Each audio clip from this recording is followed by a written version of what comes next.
Hello students, welcome to board prep. कैसे हैं आप सब? I hope everything is going fine. And आज हम स्टार्ट करने वाले हैं आपके फर्स्ट चैप्टर में जो आपकी दो पोएम्स गिवन है, उसमें से पहली वाली poem that is dust of snow.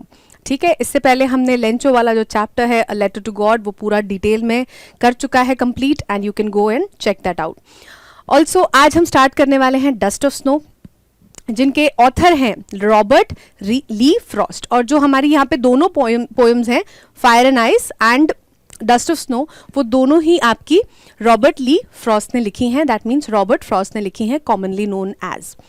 और he was born on March 26, 1874 and he died unfortunately on January 29th, 1963. And ये उनका एक फोटोग्राफ है, he looked like this, and also he was an American poet. ठीक है, he was one of the most beloved American poets of the 20th century and won the Pulitzer Prize 4 times. Pulitzer Prize क्या होता है? आपका journalism and literature में दिया जाता है, and it's a very high honour prize. और ये प्राइज उन्होंने 4 बार जीता हुआ है, and he was most beloved, मतलब उनको बहुत ज़्यादा पसंद किया जाता था in the 20th century. Dust of Snow is a small and beautiful poem by Robert Frost. Dust of snow बहुत छोटी सी पोएम है एक्चुअल में, बस कहने के लिए छोटी नहीं है, एक्चुअल में छोटी है, सिर्फ 8 लाइन की पोएम है, लेकिन एक बहुत अच्छा मैसेज हमको दिया गया है इस पोएम में जो हम सीखने वाले हैं। एंड ऑल्सो एक बात ध्यान देने वाली है दैट वो हमसे काफ़ी एक पहले टाइम में आए थे और उन्होंने क्या किया, सुपरस्टिशंस को चैलेंज किया है इस पोएम के थ्रू। जो सुपरस्टिशंस हम आज भी फॉलो कर रहे हैं, आज भी बहुत ज़्यादा कुछ नहीं बदला है, एंड इट्स हाई टाइम कि हम एज द यंग जनरेशन हम समझें कि इन सुपरस्टिशंस का कोई फ़ायदा नहीं होता। अब सुपरस्टिशंस का मतलब क्या है? जैसे कि आप एग्ज़ाम देने जाते हो और मान लो तभी आप जैसे ही गेट से निकल रहे हो तभी पीछे से कोई छींक मार दे, तो आपको क्या लगता है? लो गया एग्ज़ाम, अब तो एग्ज़ाम बिल्कुल अच्छा नहीं होगा। या फिर आप नीचे उतरे, चलो किसी ने नहीं भी छीका, फिर आप नीचे जा रहे हो, नीचे जाते जाते एकदम से आपको क्या दिखी? काली बिल्ली दिख गई, और काली बिल्ली ने आपका रास्ता काट दिया, और आप थोड़े से स्पीड में ही थे और आप नहीं रुक पाए, और आपने क्या किया, जो बिल्ली का रास्ता काटा हुआ था आपने उसी को पहले क्रॉस कर दिया। यूजुअली क्या करते हैं हम वेट करते हैं कि यार जहाँ से बिल्ली गई है वहाँ से पहले कोई और निकल जाए, उसके बाद हम आगे बढ़ जाएंगे। तो ये सब क्या होते हैं आपके थोड़े सिली सुपरस्टिशंस हैं। बेचारी बिल्ली ने आपका क्या बिगाड़ा है? बिल्ली तो आराम से जा रही है, it's such a beautiful creature, है ना, इट्स इनोसेंट एज वेल। ठीक है, थोड़ी सी थोड़ी मिस्टीवियस होती है, but it's a very innocent animal, right? क्या पता एनिमली वो कैट ही सोच रही हो कि अरे यार इस इंसान ने आज रास्ता काट दिया, आज का तो दिन ही बर्बाद है, ऐसा भी तो हो सकता है, राइट?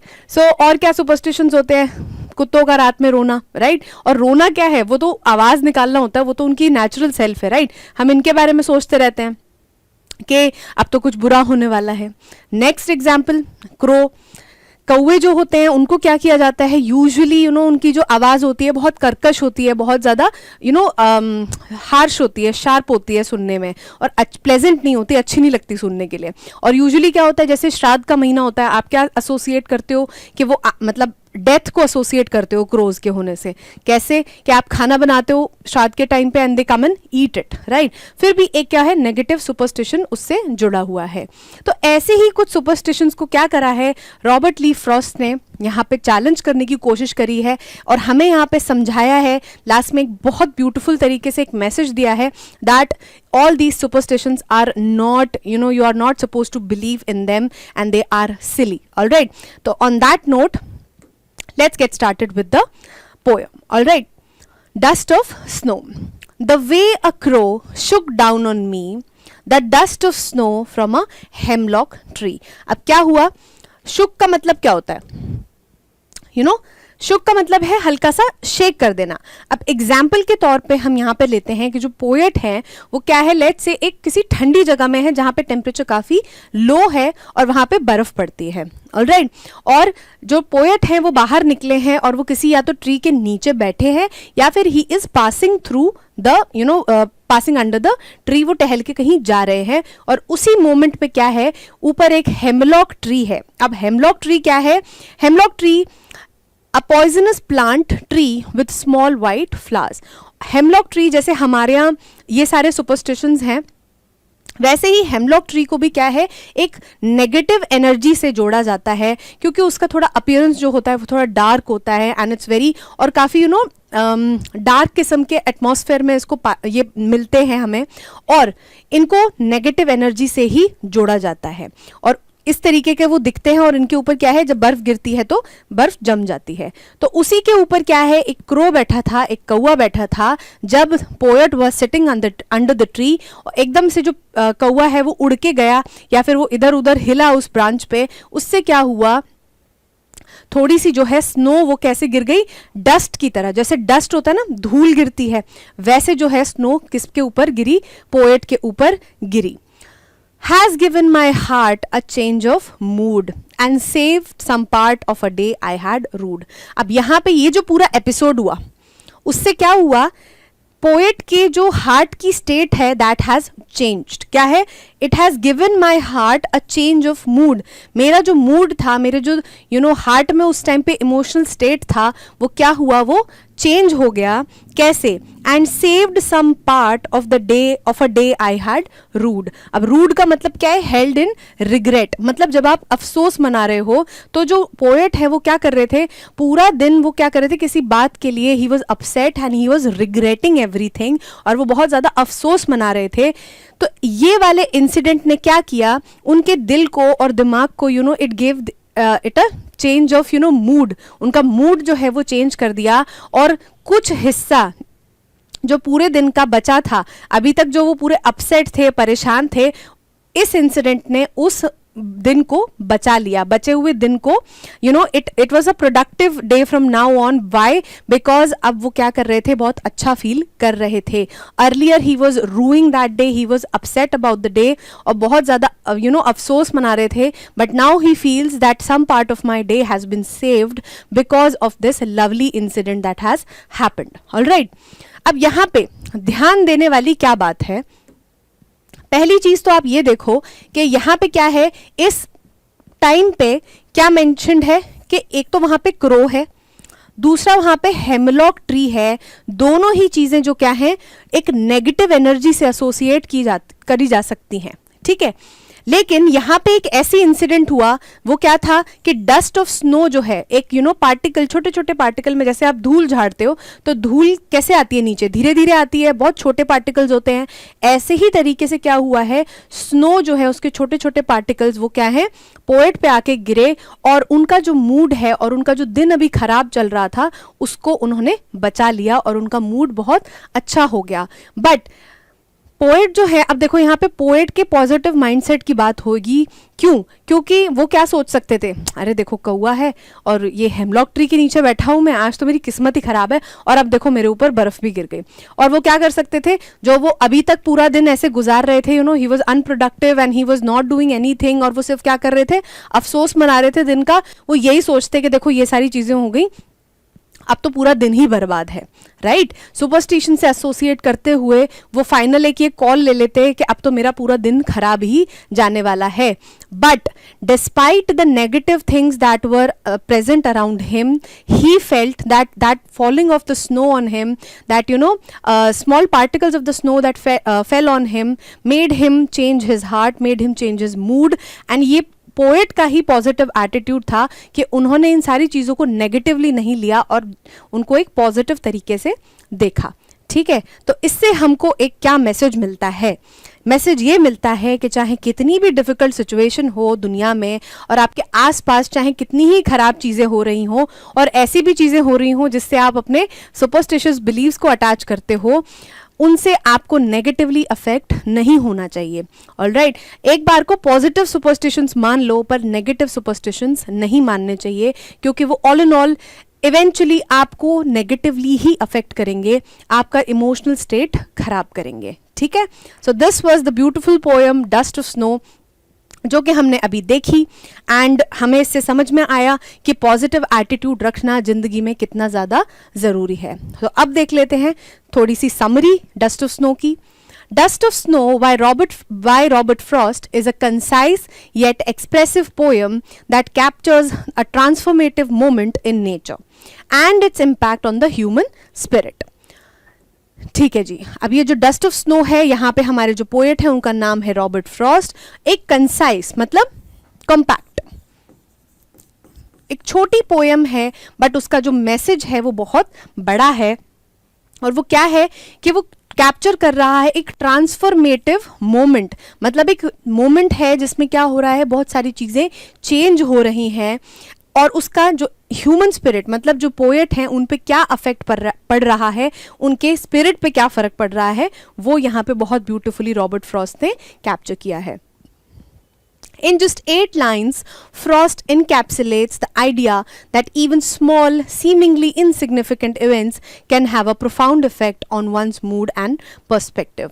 अब फ्रॉस्ट जो है वो क्या बता रहे हैं कि सिर्फ 8 लाइनों की पोयम है लेकिन कितना इम्पैक्टफुल मैसेज है, और वो क्या आइडिया बता रहे हैं हमें इस पोयम के थ्रू कि छोटी से छोटी एक सीमिंगली मतलब जो दिखने में बहुत ही ज़्यादा इनसिग्निफिकेंट है, जिसका कोई एक्चुअल में इम्पॉर्टेंस नहीं है, वो चीज़ भी क्या कर सकती है, एक बड़ा अफेक्ट आपके दिमाग पे, आपके मूड पे डाल सकती है। The poet is sitting under the hemlock tree and a crow is sitting on the same tree. क्या है, जो पोएट है वो क्या है, एक हेमलॉक ट्री के नीचे बैठे हैं और एक कौवा है, क्रो है जो उसी ट्री के ऊपर बैठा है। Both of these things are associated with negativity. दोनों ही इन चीजों को, हेमलॉक ट्री को और क्रो को, क्या करते हैं हम, नेगेटिविटी से एसोसिएट करते हैं, which signifies the poet's mood as well. अब हम इस सब कुछ परसेप्शन का खेल है कि आप कैसे परसीव करना चाहते हो चीज़ों को। तो हो क्या रहा है, नॉर्मली क्या करते हैं हम, क्रो को और हेमलॉक ट्री को क्या करते हैं, बहुत ज़्यादा नेगेटिविटी से एसोसिएट करते हैं। तो वही क्या है, पोएट का मूड भी तो बहुत ज़्यादा नेगेटिव था up until that point, right. तो हम क्या कर रहे हैं, उसको सिंबलाइज कर रहे हैं किसके थ्रू, क्रो और हेमलॉक ट्री के थ्रू। किस चीज़ को सिंबलाइज कर रहे हैं, पोएट के खराब मूड को। Alright, the poem describes a simple incident where a crow shaking off snow from a hemlock branch causes a little bit of snow to fall on the speaker. अब एक क्या incident हुआ है, छोटा सा इंसिडेंट हुआ है जिसमें क्रो के हिलने डुलने की वजह से या क्रो की किसी मूवमेंट की वजह से क्या हो रहा है, हेमलॉक ब्रांच जो ट्री है, हेमलॉक ट्री है, उसकी एक छोटी सी ब्रांच से क्या हुआ है, थोड़ी सी स्नो जो है वो डस्ट की तरीके से स्पीकर पे, दैट मीन्स द पोएट पे गिर गई है। दिस अनएंटिसिपेटेड इवेंट, अनएंटिसिपेटेड मतलब जिसको एंटिसिपेट नहीं किया जाता, जिसे एक्सपेक्ट नहीं किया जाता, इसे यहाँ पे हम लिख देते हैं अनएक्सपेक्टेड। ठीक है, as minor as it may seem leads to a significant change in the speaker's mood। और क्या हो रहा है कि ये जो अनएक्सपेक्टेड इवेंट था, क्योंकि ऐसे देखा जाए तो क्रो और हेमलॉक ट्री की वजह से आप क्या एक्सपेक्ट करोगे कि कुछ नेगेटिव ही होगा, लेकिन ये जो कुछ अनएक्सपेक्टेड सी चीज़ हुई, उसने क्या किया, पोएट का जो मूड था, स्पीकर का जो मूड था, वो बहुत ही अच्छे ट्रांसफॉर्मेशन में चला गया और अच्छी तरीके से ट्रांसफॉर्म हो गया। The poet realizes that he had unnecessarily been wasting his whole day repenting and being lost in negativity। और ऐसा होते ही पोएट को क्या रियलाइज हुआ कि अभी तक जो है वो मैं बेमतलब में ही अपना पूरा दिन खराब करके बैठा हूँ, आई हैव बीन अनप्रोडक्टिव, मैंने ऐसा कुछ भी नहीं किया और मैं सिर्फ कुछ भी अच्छा नहीं किया, और क्या हो रहा है, मैं बेमतलब में बैठ के अफसोस ही मना रहा हूँ। The dust of snow which represents the light snowfall acts as a catalyst for a positive shift in the poet's emotions। और जो dust of snow है, अब यहाँ पे पोएम का नाम नहीं है, यहाँ पे उस मटेरियल की बात हो रही है, मटेरियलिस्टिक थिंग की बात हो रही है, that is the dust of snow. जो डस्ट की तरीके से स्नो गिरी है वो क्या रिप्रेजेंट कर रही है, एक लाइट स्नोफॉल को रिप्रेजेंट कर रही है, और वो किस तरीके से एक्ट कर रहा है, एज अ कैटलिस्ट। कैटलिस्ट का मतलब क्या है, something that speeds up a process। मतलब कोई भी चीज हो उसको तेज कर दे, उस प्रोसेस को तेज कर दे।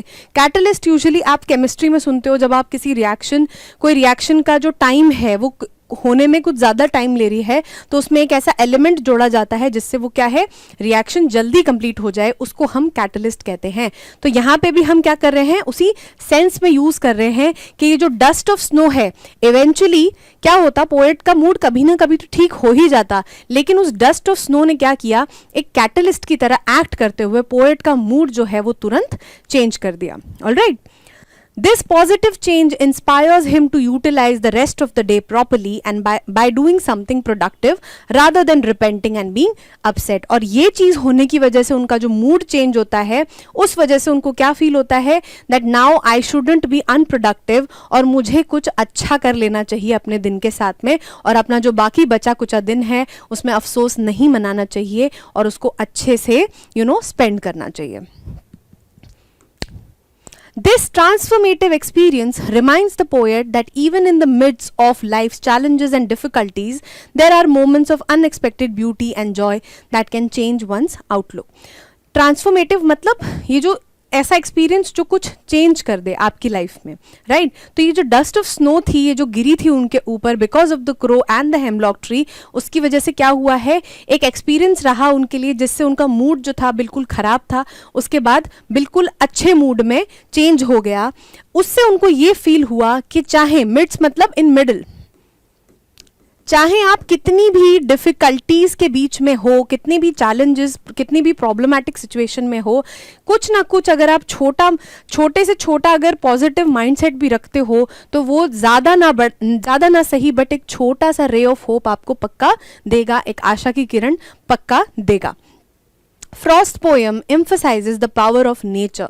जो पोयम है वो नेचर की पावर यहाँ पे दर्शा रही है कि ये एक नेचुरल इवेंट ही तो था। क्या था, पेड़ तो बस खड़ा ही था जैसे वो खड़ा रहता है, राइट, और क्रो था वो अपनी नेचुरल मूवमेंट कर रहा था, लेकिन ऑल इन ऑल ये जो पूरा नेचर का जो काम था उसका पॉजिटिव इम्पैक्ट बता रहे हैं ह्यूमन बींग्स पे, to influence human emotions and highlights the idea that a seemingly small incident like a dust of snow can have a meaningful impact on an individual's perspective. कि एक छोटी से छोटी चीज़ अगर आप उसको पॉजिटिवली लेना चाहो तो वो आपके जीवन में, आपकी लाइफ में बहुत पॉजिटिव इम्पैक्ट डाल सकती है।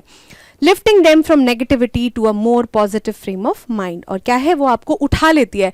Whenever you feel negative और बहुत ज़्यादा आप नर्वस हो या कोई भी किसी तरीके की नेगेटिव फीलिंग होती है, यू फील डाउन, राइट। आप क्या कहते हो, I am feeling very down today, तो क्या है कि नेगेटिविटी से आपको उठा लेती है पॉजिटिविटी की तरफ, अगर आप अपना माइंड सेट जो है वो सही रखो और पॉजिटिव आउटलुक रखो अपनी जिंदगी की तरफ। ऑलराइट, ठीक है जी।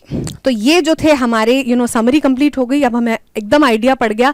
सोचो 8 लाइन की पोएम है और उसमें कितने सारे मीनिंग निकल रहे हैं, कितने सारे मैसेजेस निकल रहे हैं आपको सीखने के लिए, क्वालिटीज जो आप अपने अंदर इनकलकेट कर सकते हो, right. So it's a very beautiful poem and you must learn from it. Alright, अब हम इसके थोड़े से एनसीईआरटी क्वेश्चंस देख लेते हैं। What is a dust of snow? What does the poet say has changed his mood? How has the poet's mood changed? पहले क्या पूछ रहे हैं कि डस्ट ऑफ स्नो क्या है, एग्जैक्टली क्या बोल रहे हैं डस्ट ऑफ स्नो से, और पोएट का मूड किस चीज से चेंज होता है और कैसे चेंज होता है।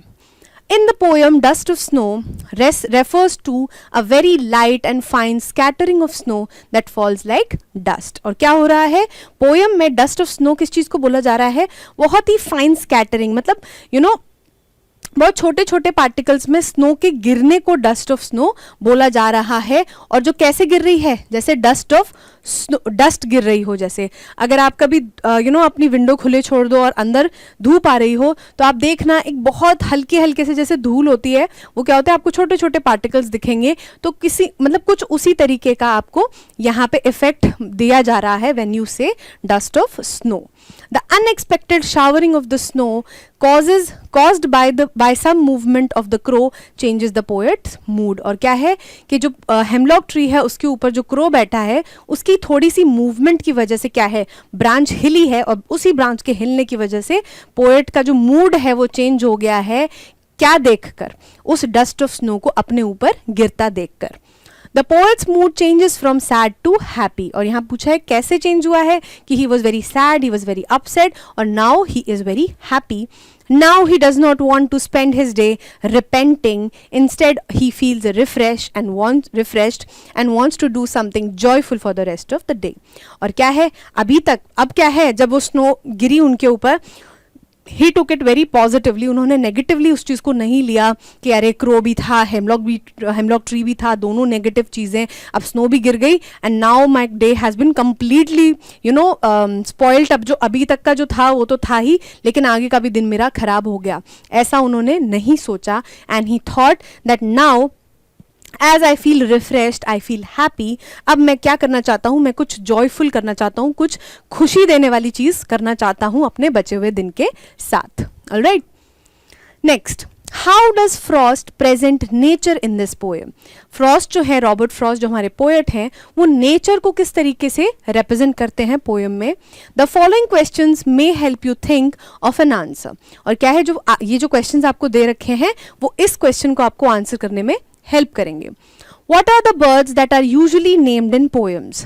क्या पूछ रहे हैं कि यूजुअली जब आपने पोएम सुने हैं या फिर आपने कोई बॉलीवुड सॉन्ग्स सुने हो, उसमें किस तरीके के आपके बर्ड्स को यूज किया जाता है. ठीक है, do you think a crow is often mentioned in poems. क्या आपने बहुत सारी पोएम सुनी है जिनमें, या कोई भी पोएम सुनी है जिसमें क्या है, क्रो का मेंशन हो, कौवे का मेंशन हो. ठीक है, what images come to your mind when you think of a crow. और आप क्रो के बारे में क्या सोचते हो, मतलब क्रो जब आपको बोला जाता है तो आपके दिमाग में एकदम से क्या आता है, थोड़ी सी स्कैरी सी इमेज आती है, काँव काँव काँव करता रहता है, ऐसे कर्कश आवाज आती है आपके दिमाग में, राइट. तो अब इसका आंसर देख लेते हैं. Frost presents nature as a powerful and transformative force that can influence human emotions and perspective. यहाँ पे फ्रॉस्ट ने नेचर को कैसे रिप्रेजेंट किया है, एक ट्रांसफॉर्मेटिव क्वालिटी बताई है उनकी कि नेचर जो है एक इतनी कैपेसिटी रखती है कि ह्यूमन इमोशंस को, ह्यूमन आउटलुक को वो क्या कर सकती है, एम्फसाइज कर सकती है, अफेक्ट कर सकती है in a positive manner, right. The birds that are often named in poems are associated with positive or romantic connotations. क्या होता है, ज़्यादातर गाने जो हैं वो उनका थीम क्या होता है, लव, इंस्पिरेशन, इस तरीके की इमोशंस आपके जोड़े जाते हैं. तो हम ऐसे बर्ड्स को यूज़ करते हैं जो थोड़ी ब्यूटीफुल होती हैं दिखने में, कन्वेंशनली ब्यूटीफुल, और क्या होती है जो थोड़ी सी रोमांटिक कॉनोटेशंस, मतलब रोमांस को सिंबलाइज करती हैं. Such is nightingales, peacocks and doves. ठीक है, आप क्या करते हो, जैसे क्या बोलते हैं, नाइटिंगेल्स हो गई है ना, और आपकी ये पीकॉक्स हो गए, मोर हो गए. ज़्यादातर बारिश से हम रिलेट करते हैं कि मोर जो है वो एकदम अपने ब्यूटीफुल पंख फैला देता है, और खूब सारे गाने इन चीज़ों पे बने होते हैं. Alright, but crows on the other hand, लेकिन जो कौवे होते हैं उनको आप ज़्यादातर क्या है, इन चीज़ों में नहीं सुनते. Are not typically featured in poems as they are often associated with darker themes due to their appearance and behaviors. और उनका जो behavior है, जैसे वो काँव काँव काँव काँव करते रहते हैं, and also उनका जो appearance है वो थोड़ा सा डरावना होता है, काले काले होते हैं, और हम उनको हमेशा एक क्या है, नेगेटिव एनर्जी से, डार्क एनर्जी से एसोसिएट करते हैं. Crows are often depicted as symbols of death, darkness and bad omens. Bad omens का मतलब यही सुपरस्टिशंस, मतलब कि आप कुछ खराब होने वाला है, ऐसा माना जाता है. When thinking of a crow, images that might come to mind include a dark and ominous bird with a harsh cawing sound. और क्या है, जब हम क्रो के बारे में सोचते हैं तो आपके बारे में, आपके दिमाग में क्या आता है, उसकी कॉइंग साउंड, मतलब वो काँव काँव जो करता है, वो कर्कश आवाज होती है, वही आपके दिमाग में आती है, और उसका जो डरावना सा अपीयरेंस है वो आपके दिमाग में आता है. So this answers the question. Next, again, what is a hemlock tree? अब hemlock tree के बारे में पूछा जा रहा है. Why doesn't the poet write about a more beautiful tree such as a maple or an oak or a pine? तो वो कह रहे हैं कि उन्होंने hemlock tree को ही क्यों चूज किया, वो conventionally beautiful, मतलब जो नॉर्मल तरीके तौर पे सोसाइटी में एक्सेप्ट किया जाता है एज ब्यूटीफुल, ऐसा उन्होंने कोई पेड़ क्यों नहीं लिया, जैसे ओक है, मेपल है, पाइन है, इनको क्यों नहीं कंसिडर किया. A hemlock tree is a type of coniferous evergreen tree with small white flowers and it is a poisonous tree. एक तो वो poisonous है और उसका थोड़ा appearance जो होता है वो भी थोड़ा डरावना है. It's very dark. They are often found in the North America and parts of Asia. वो क्या है, North America और थोड़े कुछ parts of Asia में भी मिलता है. Frost's choice to mention a hemlock tree rather than a more beautiful tree, conventionally beautiful tree like a maple, oak or a pine, serves to reinforce the theme of transformation and the unexpected. See, अब यहाँ पे अगर वो conventionally किसी beautiful tree के बारे में लिखते तो वो उसकी ही खूबसूरती के बारे में लिखते, उसका impact क्या पड़ता और उससे मैसेज क्या मिलता हमको यहाँ पे फ्रॉस्ट जो है वो फोर्स कर रहे हैं सोचने पे कि आप ये जो सुपरस्टिशंस पाल के बैठते हो इनका एक्चुअल में क्या कोई सच में इम्पैक्ट पड़ता है आपकी लाइफ पे. तो वही चीज वो यहाँ पे बताना चाह रहे हैं कि चाहे आप किसी भी चीज को नेगेटिवली आप एसोसिएट करो बेमतलब में, उसका कोई मतलब भी नहीं है, फिर भी तो वो क्या कर सकता है आपकी जो लाइफ है उसमें ट्रांसफॉर्मेशन ला सकता है और बहुत ही अनएक्सपेक्टेड तरीके से आ सकता है वो change. Also it signifies that poet is sad and in a gloomy mood. और यहाँ पे हमने अभी देखा था थोड़ी देर पहले कि जो पोएट का मूड है पहले से उनका जो मूड था, ही वाज वेरी अपसेट, उस मूड को क्या है सिग्निफाई कर रहा है, सिंबलाइज कर रहा है क्रो और hemlock tree. Alright, next, what do the crow and hemlock represent. Crow और जो हेमलॉक ट्री है वो क्या रिप्रेजेंट कर रहे हैं, जॉय और सॉरो, मतलब हैप्पीनेस या फिर सैडनेस, किस चीज को रिप्रेजेंट कर रहे हैं.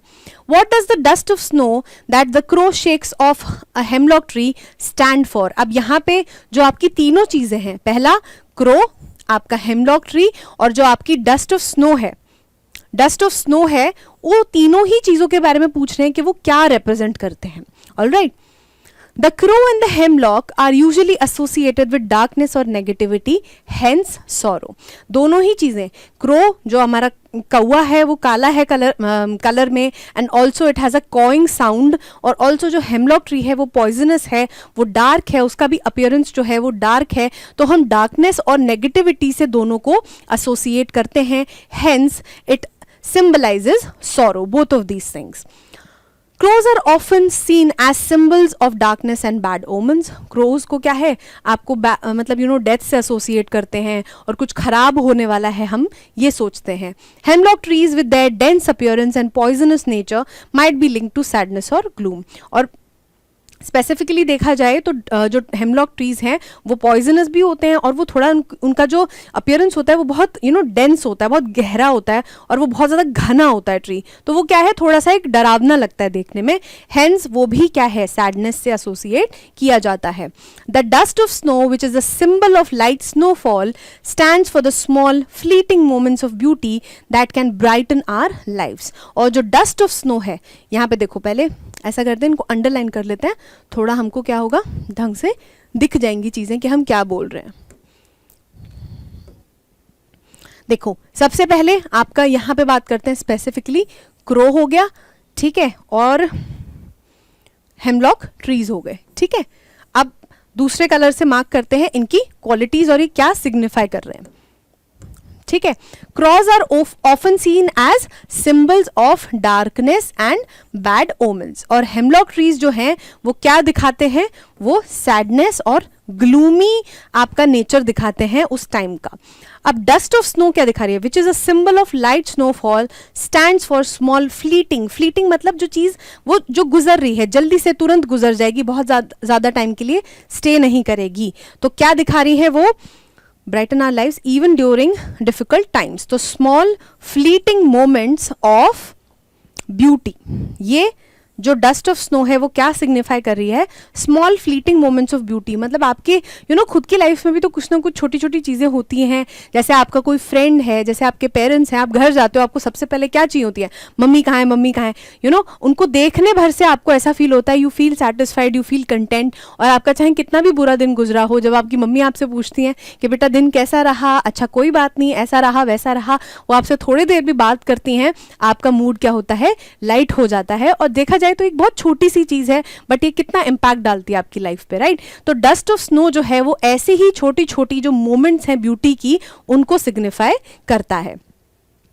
The crow and hemlock, traditionally associated with sorrow, become agents of joy and transformation in this poem. और जो crow और hemlock है, जिनको हम sadness, जिनको दुखी दुख से relate करते हैं, वो क्या बन जाते हैं, agents बन जाते हैं. वो क्या बन जाते हैं, they become the platform to bring joy and happiness in the poet's life. ठीक है. Have there been times when you feel depressed or hopeless. क्या ऐसा कभी टाइम रहा है जब आप होपलेस फील कर रहे हो, जैसे आप काफ़ी सैड फील कर रहे हो या फिर आपको लग रहा है कि अब तो कुछ हो नहीं सकता इस सिचुएशन में? Have you experienced a similar moment that changed your mood that day? और क्या ऐसा हुआ है कि उसी दौरान जब आपका मूड जो है ख़राब चल रहा है और उसी दौरान कुछ ऐसा हुआ हो जिससे आपका मूड जो है it changed for the better? Yes, there have been multiple instances when I have felt depressed and hopeless. This is a sample answer where the writer is answering this question, right? तो यहाँ पे क्या बता रहे हैं वो कि कई सारे ऐसे मोमेंट्स हुए हैं, मल्टीपल मतलब मोर देन वन, ऐसे सारे इंसिडेंट्स हुए हैं जिसमें I have felt desperate and depressed and hopeless. But many a times it changed because of something very small and otherwise insignificant. और ज़्यादातर क्या है, ये चीज़ें जो है मेरी चेंज हो जाती हैं किस वजह से? कुछ ऐसी छोटी छोटी मोमेंट्स की वजह से जो शायद ऐसे नॉर्मली देखने पे इतनी ज़्यादा सिग्निफिकेंट नहीं लगती, इतनी इंपॉर्टेंट नहीं लगती. For example, a simple conversation with my mother, a beautiful sunset और a favourite song that suddenly changed my mood. अब क्या है, एक छोटी सी कन्वर्सेशन आपकी मम्मी के साथ में, या फिर एक सामने से आप कोई अच्छा सा सनसेट देख लेते हो, या फिर आप कोई और अच्छा ब्यूटीफुल सिनेरियो देख लेते हो, या फिर एक एकदम से आपका कोई फेवरेट सॉन्ग है जो प्ले हो जाता है, आपको मिल जाता है या कहीं बजना चालू हो जाता है, उससे आपका क्या है, मूड चेंज हो जाता है. These moments might not solve everything but they can offer a glimmer of positivity and remind us that things can get better. और ये जो सारी मोमेंट्स हैं वो क्या है, भले ही वो सब कुछ अच्छा एकदम से ना कर दे, वो सारा डिफिकल्टीज को हटाए ना, बट आपको वो स्ट्रेंथ देती हैं उसमें सरवाइव करने की. ऑलराइट, तो ये थे जी आपके सारे NCERT questions from the poem dust of snow by Robert Frost. I hope आपको अच्छे से पूरी पोएम समझ में आई होगी and all of the difficult words must be clear by now. और कीप रिवाइजिंग. अब आगे वाले लेक्चर में will be completing the extract based questions and the long answer type questions. ठीक है, मिलते हैं नेक्स्ट लेक्चर में. Thank you.